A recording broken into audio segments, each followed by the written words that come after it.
আজকে আমি chicken chop বানাচ্ছি। প্রথমে তেল গরম করে 1 চামচে জিরে আর গরম মশলা দিয়ে দিলাম।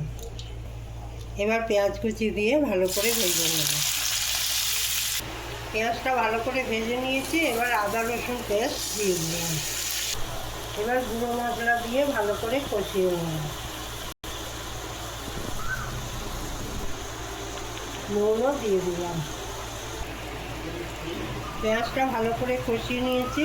এবার চিকেনটা সেদ্ধ করে এরকম ছোটো ছোটো টুকরো করে এতে দিয়ে দিচ্ছি।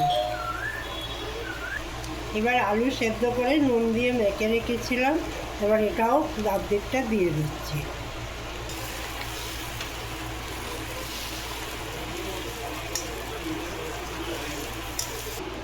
এইভাবে পুরটা সেট করে নিলাম। নিয়ে পাউরুটি গুঁড়ো দিয়ে ডিমগুলো রেখেছিলাম ওতে ডোবালাম। নিয়ে আবার একবার পাউরুটির গুঁড়ো দিয়ে ভালো করে কোট করে নিলাম। যদি ভেঙে যায় তো আপনারা আর একবার দিয়ে দেবেন। আমার চিকেন চপ রেডি।